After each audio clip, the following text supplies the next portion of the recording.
So let's go ahead and start in Lightroom, where it started.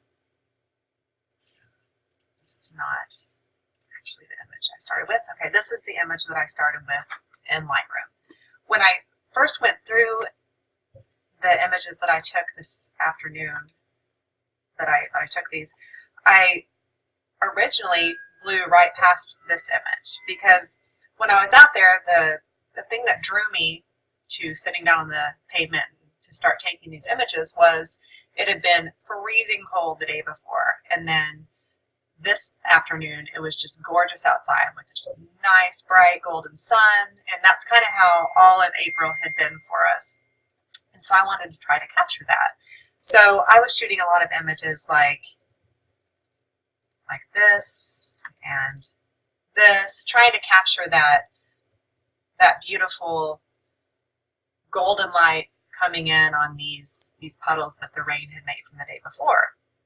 I wasn't really going for a puddle silhouette reflection image, so I first just passed right over this one. So the second time I went through, I thought, you know what, this may have some more potential than I thought. So I started playing around with it. So the first thing I did is I flipped it vertically, and then I thought, yes, definitely, this is my kind of image. Let me see what I can do with this. So start cropping it down. And one of the things that I love about silhouette puddle images is how you can look at it and at first you're not really even sure what's happening. Is this a silhouette? Is this actually a reflection? So to help with that kind of ambiguity and like the dreamy feel of it, the kind of surreal feel of it, I like to take out every bit of the object or the person and just leave the reflection. So what I try to do is to get whatever objects, or if it's feet, whatever it is, I try to get them right at the edge of that frame there so that you can't really tell right away that it's a reflection. So that looks about right.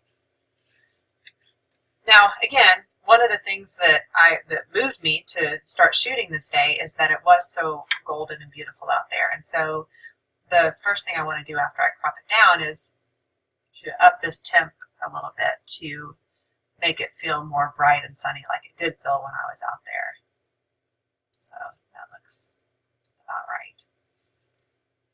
Leave my tint and exposure alone.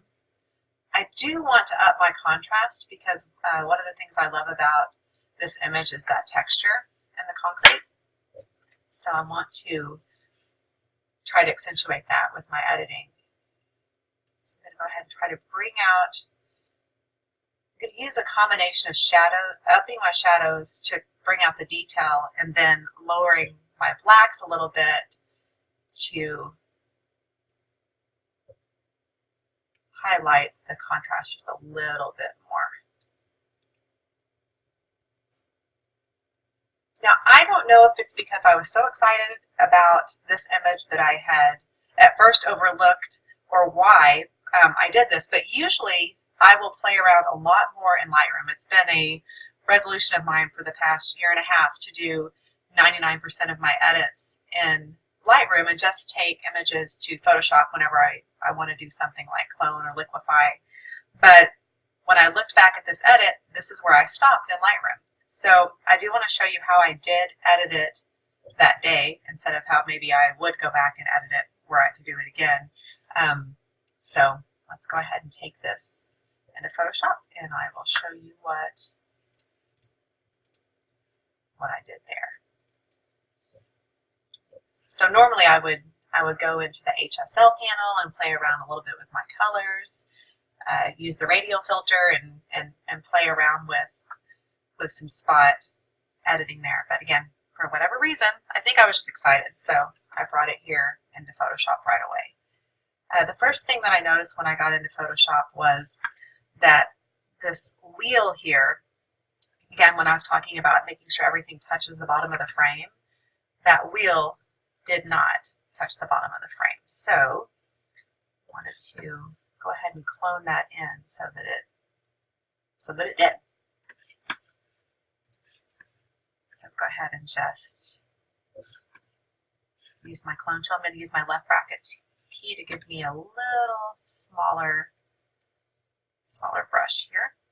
I'm going to alt click on this part of the wheel and then I'm just going to keep resampling, clicking and painting, trying to make this look like it is meeting the bottom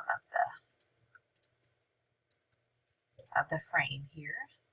So just bear with me while I click and edit, or click and paint.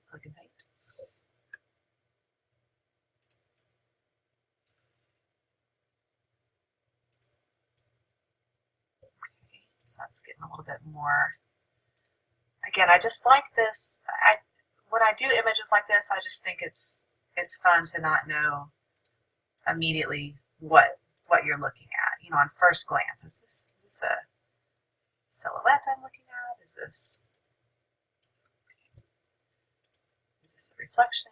I'm going to go ahead and take out that. Try to round out this wheel just a little bit. And then while I'm in here, these little dots on her dress. I don't mind all of these little shiny reflections in the water. I actually think that kind of adds to the dreaminess, but I want her figure to not have any distractions on her dress there. So, okay.